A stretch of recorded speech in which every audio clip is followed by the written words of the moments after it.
Hey everyone, welcome back. We just got home from a week-long overlanding trip to a state you might not really associate with overlanding, but that we really enjoy. We found plenty of routes off the beaten path, lots of natural beauty, and many places to camp for free along the way. So in the next few videos, we invite you to come along with us as we overland Kansas. So overlanding is defined in lots of different ways by different people, which is one of the cool things about it. You can really make it your own. We have a pretty broad definition. We think anytime you're traveling in a self-sufficient way, camping, taking seldom traveled roads and trails, with the goal of exploring, learning about the areas you're traveling through, and really just embracing the journey, that's how we would define it. Certainly not everybody would agree, but that's okay. One of the reasons you don't hear much about overlanding Kansas is that there is very little open public land and almost no dispersed camping. So our goal for this trip was to stay off the beaten path, see as much of Kansas as possible, and enjoy exploring along the way. We did make a tentative plan in Gaia GPS before we left, but we knew this would change along the way, and it did. So we will share each day's route with you as we go. We will also share how much we spent each day for those of you who are curious at the end of each video. So let's hit the road. We had made the 9-hour drive from Indiana to Kansas City on Sunday, grabbed some dinner,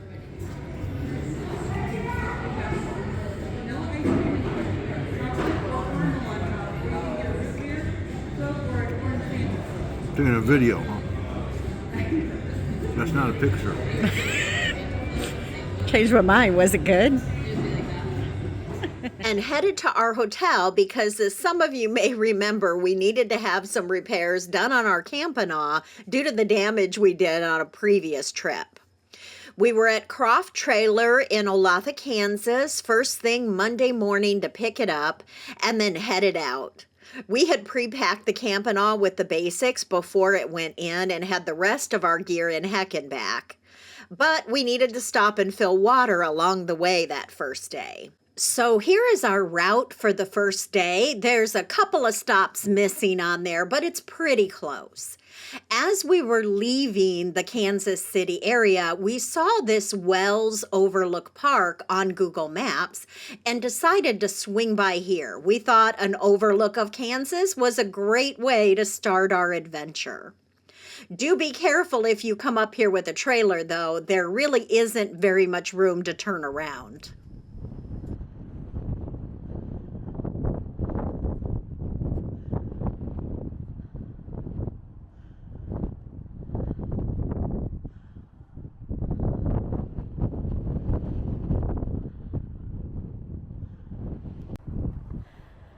You're doing good.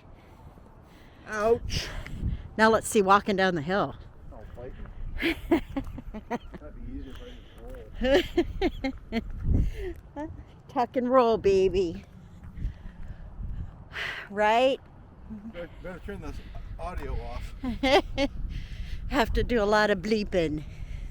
Tim is doing really well with his recovery from ankle replacement surgery, but going downstairs and downhill is still a challenge. Wells Overlook Park is pretty cool. It has the tower that we climbed, and then it also has this wheelchair accessible overlook. They have signs displayed here that point out different locations you can see in the distance, as well as the path of the sun at different times of year and the locations of historical events. The park is about 15 minutes south of Lawrence, Kansas.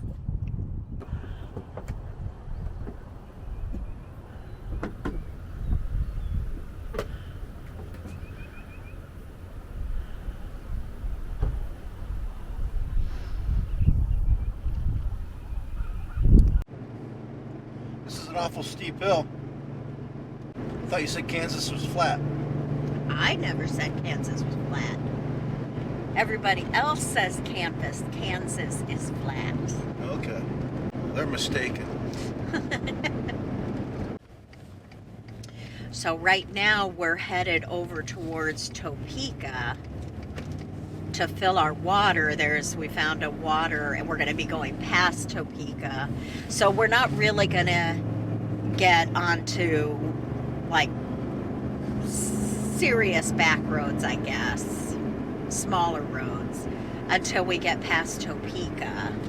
After filling our water in Topeka, we jumped on I-70 for just a few minutes and entered the Flint Hills region of Kansas. Kansas has many different regions defined by their geological features. While many people think of Kansas as flat, this eastern part of Kansas is anything but flat. Again, I thought Kansas was flat.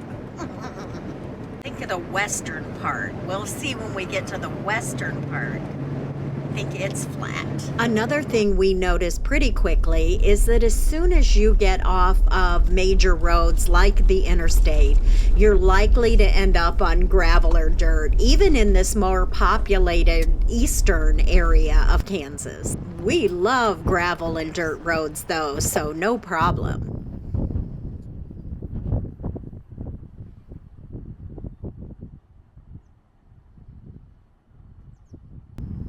You'll often find interesting spots like this dotted along the way also.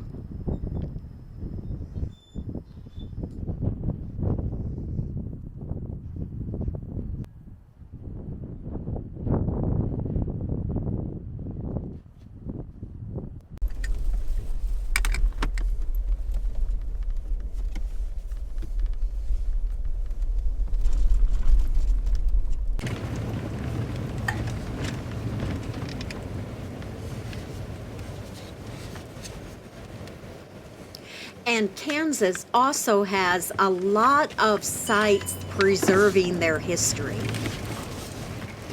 Where are you going? Oh. Many of them are on private land and being preserved by the landowner, so always be respectful of those boundaries. This is in memory of Augusta Pierce Tabor, a pioneer mother who settled here with her husband in 1856. They moved on to Colorado during the gold rush, and she was later inducted into the Colorado Women's Hall of Fame for her contributions to social work and philanthropy. Interesting.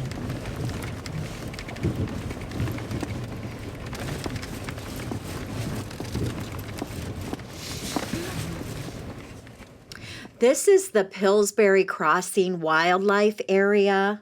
It's a 59-acre area that was donated to the Department of Wildlife and Parks. It's named for the pioneer J.H. Pillsbury, who settled in the area in 1855. And yes, is one of the Pillsburys who founded the Pillsbury Company. It's a beautiful area with trails. It's used for canoeing. We thought it was so beautiful, we decided this was a great place to stop for lunch.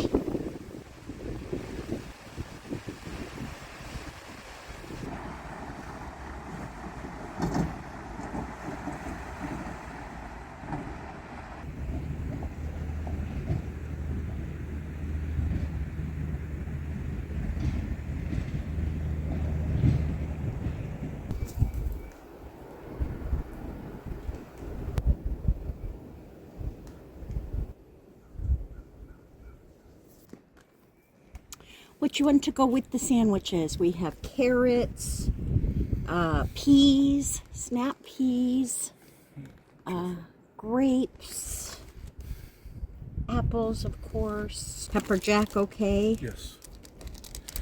Yes, ma'am, it is.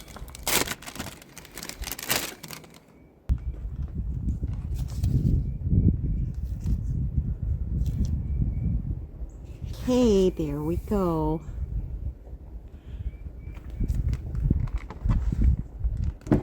Where's one? Put that stuff on? You could hold it for a minute. Nah, maybe we'll have peas with it. After lunch, we continued west towards the town of Manhattan.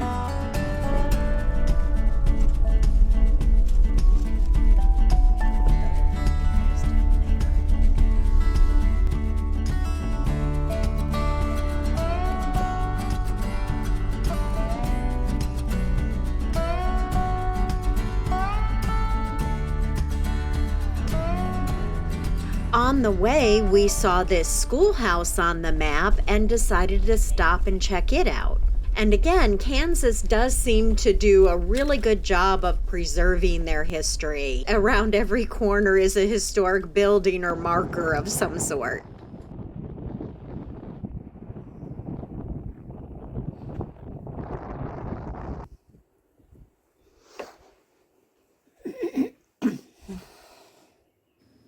This is the Deep Creek Schoolhouse, founded in 1855.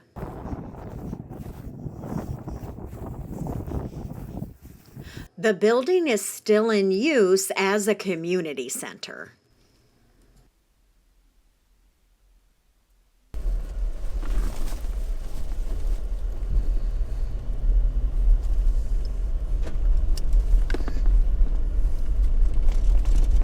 Our next stop was the Konza Prairie Overlook, just south of Manhattan, Kansas. The Konza Prairie is a native tallgrass prairie. It's jointly owned by Kansas State University and the Nature Conservancy. It was established in 1971, and it's used as a facility or area, I guess you would call it, for long-term research, prairie conservation, education, kind of an outdoor laboratory. There is a biological station you can visit not too far from here, and you can access trails from there that sounded pretty interesting.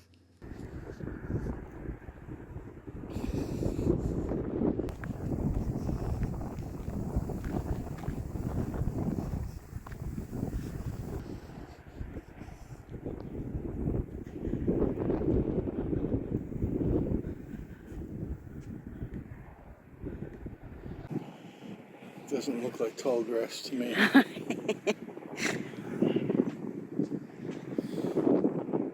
It would be interesting, though, to see what it looked like at different times of the year. So, like, we're here right at the end of winter, beginning of spring. What would it look like in maybe May? That was a harrowing trip through Manhattan. We drove through Manhattan, Kansas, because there was something there that I wanted to check out and get a few pictures of. We're going to save that for a future video, though. And there's something about Manhattan, Kansas. So, like, I'm sure I've, like, heard a story or seen something, or, like, maybe it's conspiracy theory or something about, like, a government testing facility or something like that. I don't remember. That's Manhattan Project. That's out in the desert, babe. I mean, and maybe that's why. Maybe it's just the name Manhattan. But it seems like a long time ago, like maybe 15 years ago, something like that. I either read something or watched something that talked about Manhattan, Kansas. But it looked like a lovely city. Very nice. Beautiful city park area there. Yeah. Our next stop is one we had planned and hoped that we'd be able to get to today. It's about an hour and a half from Manhattan and about 30 miles south of Interstate 70. Coronado Heights Castle is sort of a memorial to the Spanish explorer Francisco Vasquez de Coronado. So in the 1540s, he had heard a story about the 7 cities of Cibola that were supposed to be these cities of gold or cities of riches. Coronado was a Spanish explorer and was serving as governor of a province in New Spain, what we know today as Mexico, when he heard these stories about the 7 golden cities. So over a period of about 3 years, he led expeditions north looking for these cities of gold. They first ventured into what is modern-day New Mexico and Arizona. Arizona, and even as far north as Colorado. Then they were in Texas for a while looking for these cities,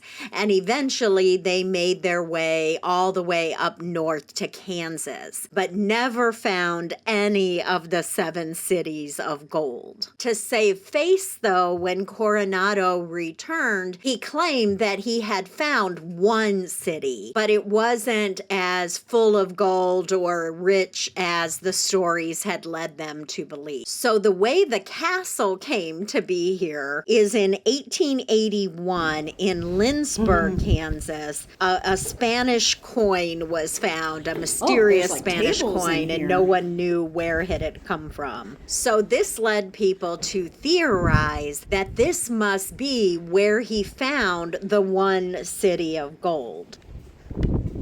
And a fireplace. Ooh. So in the 1930s, this castle was built. It marks the spot where it's believed that Coronado traveled on his quest. Coronado is a real historical figure, and the legend is that this is where he finally gave up his quest. Wow, them steps are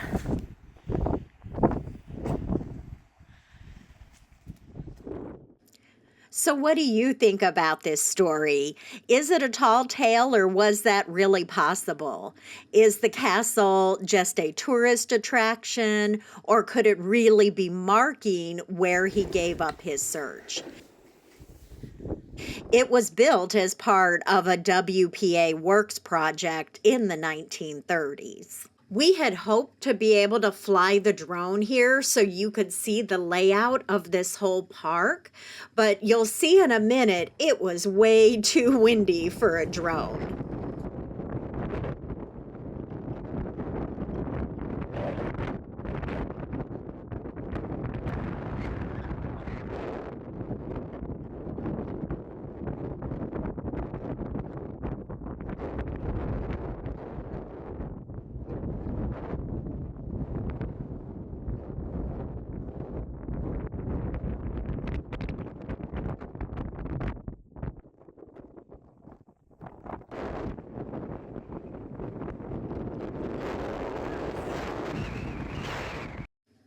There are these individual picnic areas with fireplace kind of grill areas scattered all the way around the sides of the hill. And decades worth of names carved into the rocks along the sides of the hill. It's interesting to think about what this might have looked like when it was first built back in the 1930s.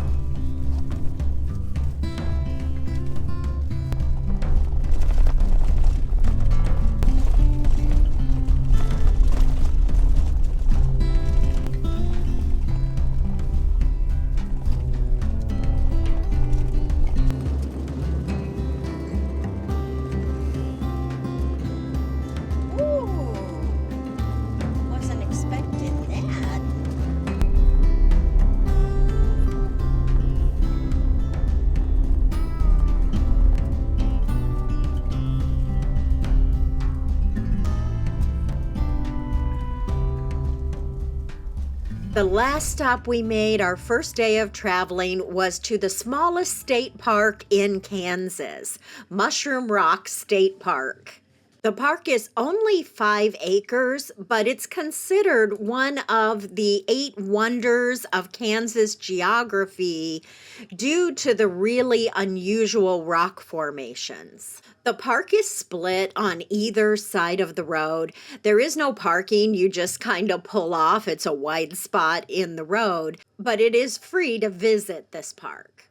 We're taking this trip the second half of March, and we've gotten really lucky. The weather is beautiful, 60 to 70 degrees, but the wind has not let up all day. Oh, so maybe the big Mushroom Rock is out there. No? Okay.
It was getting later in the day by this time, and so we wanted to start heading north to find camp. We knew there was a state fishing lake about a half an hour south of the Nebraska state line. We had that in mind because there were a few things up in that area we wanted to see the next day.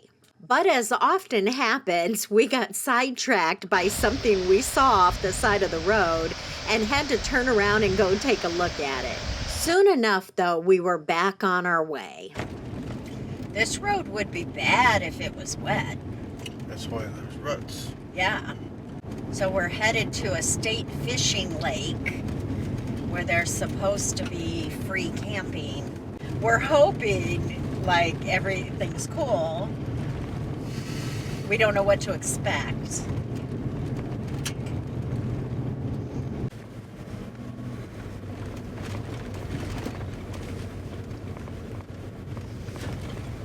Say we can check out both areas. Oh, there is another area, another entrance down that road. Oh, so there's a vault toilet. This is Jewell County State Lake, and there appeared to be maybe 7 or 8 campsites here. Camping here is free.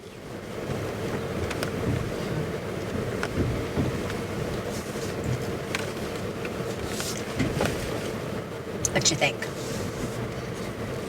They all seem fine to me. Okay.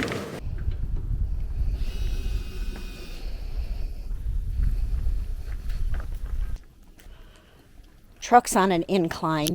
We'll just have to be careful when we pull the fridge out that we don't let it, it's not on horrible, but yeah. But the camper's fairly level, right? That's all that matters. We gotta walk out into the lake there. That's what we're having. And some chips. Because what time is it? Is it after 7? What? Is it after 7? Yeah. That's what I thought. Yep. So it's not going to get dark here until... 7:30. Oh, yeah. So it won't get dark here until probably 8:15, 8:30 I'll be even. back. Oh, you have a bug crawling on you. It was a flying one.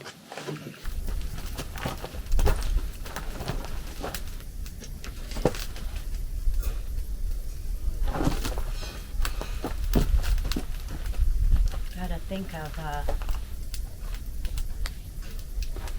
to put them in there, huh? Like, Well, I remember you had camp. Tim's so clever.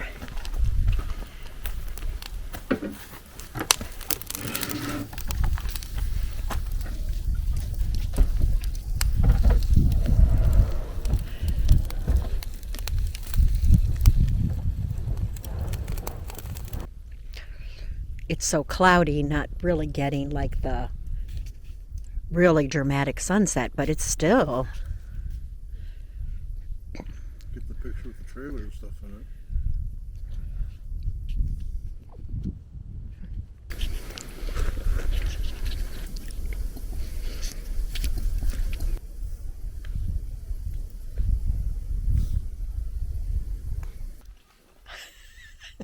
What are you doing? Being quiet like you told me to. You're looking guilty. So here are our totals for today. We're not giving figures for food that we purchased ahead of time and brought with us, but if we do purchase any food along our way, we will count that. We hope you enjoyed coming along with us today. In the next video, we'll continue our journey west to some of what we think are the most surprising geological features in Kansas. Thanks again for watching, and we'll see you in the next video.